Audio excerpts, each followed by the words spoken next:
Part 20, If Oak Trees Could Talk. Hello from Georgia. Just as I welcome the sunshine on this beautiful sunny fall day, let me extend a hearty welcome to y'all as well. Don't you just love the change of the seasons? There's something about the changing of the seasons that excites me to know that changes are occurring in our lives as well.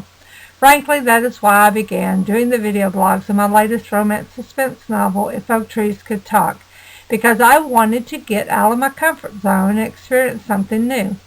I am so grateful I've ventured out to do these videos, as I have loved the interaction and response I've gotten.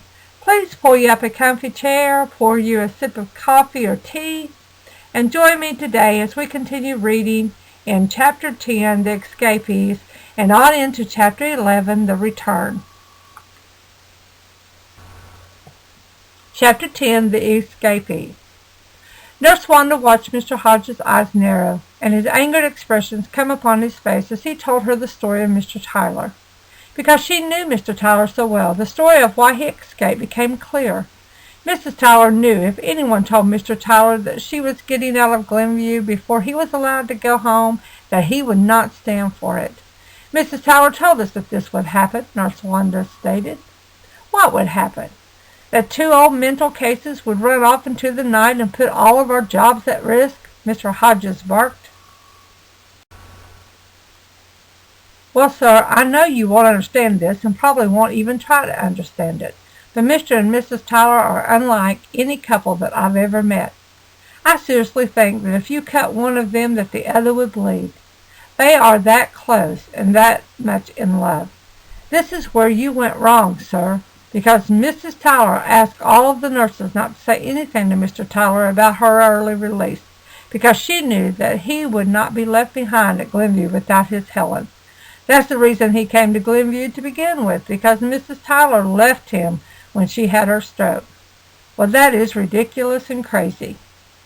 Is it any wonder that Mr. Tyler is mental?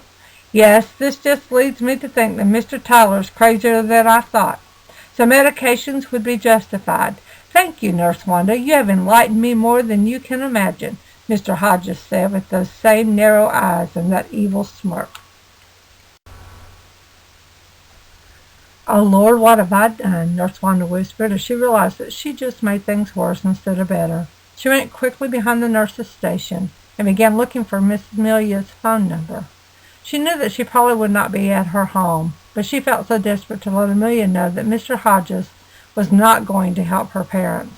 Instead, he was going to keep Mr. Tyler medicated to where what memory he had gained would be lost forever. As she dialed the number, the telephone rang and rang, but no answer. Chapter 11, The Return. Hello, my little darlings. How are you? Helen said rather calmly when she got into the car. She was always thrilled to see her grandchildren. We're fine, Grandma. Did Gramps escape from the home? Darlin asked, as he was the one most like Henry. He found humor in so much of life as Henry had. Yes, dear, I'm afraid he has, but no worries. I am sure he has made it home by now, Grandma answered. Way to go, Gramps, Darlin cheered, and so did his brother Robbie.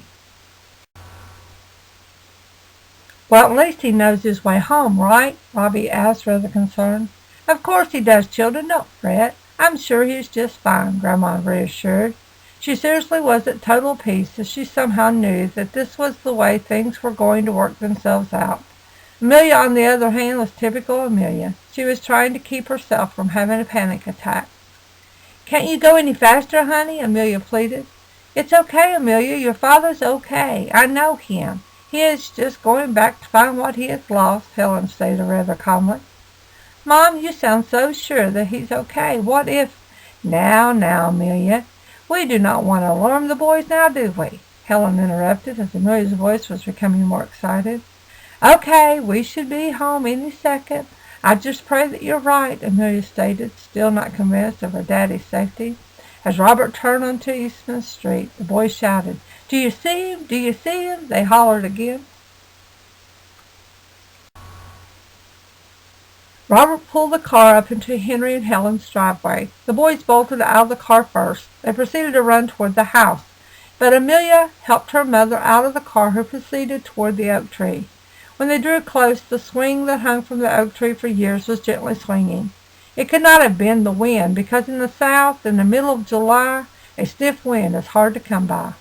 A gentle breeze was blowing. However, Amelia and Helen were sure that it would take more than a gentle breeze to move the swing this hard. "Henry, are you here?" Helen called. "Henry, do you hear me?" Helen called again.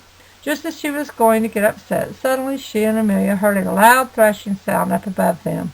"Oh, my Lord!" Amelia shouted. "Hush, daughter. He has climbed that full tree 1,000,000 times. Just don't panic.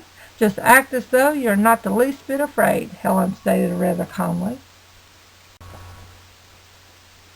Henry chuckled like he was 9 years old again as he was seated on a huge limb that he sat on when he was younger. Maybe he had not climbed up that tree and saw that limb 1,000,000 times, but it was truly so many times that he knew every little crevice and every protrusion to grab onto as to get up there fast and be seated safely. He was a sight to behold as he dangled his long naked legs over the side of that limb. He had his back toward Helen and Amelia, and all they saw was Henry's backside, shining brighter than most moonlights. Obviously, he was in quite a hurry to leave Glenview because he didn't take time to find clothes, or maybe he didn't even remember that he even had clothes. Did he care that he was streaking like a teenager at a football game? Heck no. Henry honestly could have cared less, even when he was completely sane, but now all shame was completely gone. Helen wasn't at all surprised with what she saw. It reminded her of the old Henry. Thank you all once again for letting me share my romance suspense with you. It is my hope that y'all come back each week if you are enjoying If Oak Trees Could Talk. If you are interested in obtaining your own copy of If Oak Trees Could Talk or any of my other books, please visit my Amazon author page here. Also, if you are new to my video blogs and would like to catch up on the story from the beginning, please check out the archives in this blog or simply subscribe to my YouTube videos as they are numbered and in order. I am also a weekly contributor to the Lakeview Times. All of my videos are published each week at lakeviewtimes.com.